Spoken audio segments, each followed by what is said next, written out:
الحمد لله نحمده ونستعينه ونستغفره ونؤمن به ونتوكل عليه ونعوذ بالله من شرور أنفسنا ومن سيئات أعمالنا. من يهده الله فلا مضل له ومن يضلله فلا هادي له، ونشهد أن لا إله إلا الله وحده لا شريك له، ونشهد أن سيدنا وسندنا وشفيعنا وحبيبنا ومولانا محمدًا عبده ورسوله، صلى الله تعالى عليه وعلى آله وصحبه وبارك وسلم تسليمًا كثيرًا كثيرًا. أما بعد، فقال الله سبحانه تبارك وتعالى: وجاءت سكرة الموت بالحق ذلك ما كنت منه تحيد.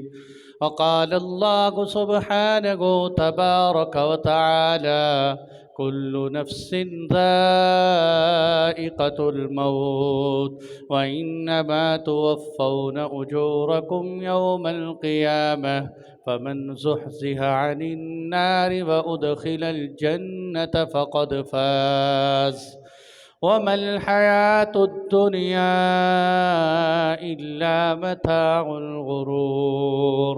وقال النبي صلى الله عليه وسلم: حق المسلم على المسلم خمس: رد السلام وعيادة المريض واتباع الجنائز وإجابة الدعوة وتشميت العاطس. صدق الله مولانا العظيم وصدق رسوله النبي الكريم، ونحن على ذلك من الشاهدين والشاكرين، والحمد لله رب العالمين.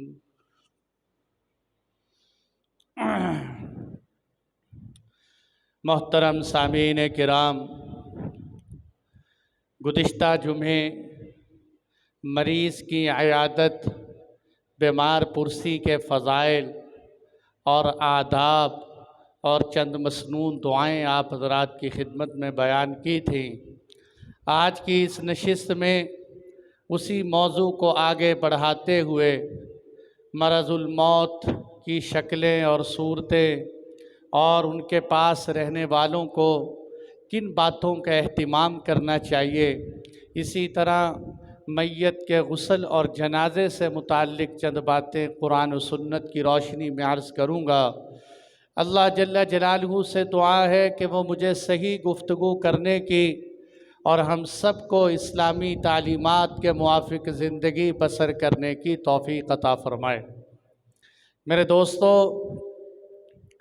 جب انسان کو نظر آئے کہ مریض پر اب موت کے اثرات اور علامات شروع ہو چکی ہیں، علامات میں سے چند علامتیں یہ ہیں کہ اس کی ناک ٹیڑھی ہونی شروع ہو جائے اور اس کی آنکھیں پتھرانا شروع ہو جائیں، اس کے جسم کے اعضاء بالخصوص پاؤں ڈھیلے پڑ جائیں، اس کی نبض وہ آہستہ آہستہ بیٹھنی شروع ہو جائے، تو سمجھ لیں کہ اب اس کے دنیا سے جانے کا وقت آ چکا ہے۔ اس وقت میرے اور آپ کے محبوب نے ہمیں تعلیمات دی ہیں۔ تعلیمات میں سے ایک حدیث میں، یہ صحیح مسلم کی حدیث ہے، آپ صلی اللہ علیہ وسلم نے فرمایا: لقنوا موتاکم لا الہ الا اللہ، تم اپنے مردوں کو لا الہ الا اللہ کی تلقین کرو، تم اپنے مردوں کو لا الہ الا اللہ کی تلقین کرو۔ تلقین کسے کہتے ہیں؟ تلقین کہتے ہیں، یہ نہیں ہے کہ تم مردے کے پاس بیٹھ کر، مردے سے مراد وہ آدمی جو ابھی قریب میں فوت ہو جائے، جس کے اوپر موت کے علامات شروع ہو گئیں، مرض الموت، کہ تم اس کو یہ نہ کہو کہ کلمہ پڑھو، کیونکہ میرے دوستو سب سے سخت ترین کیفیت وہ موت کی ہوتی،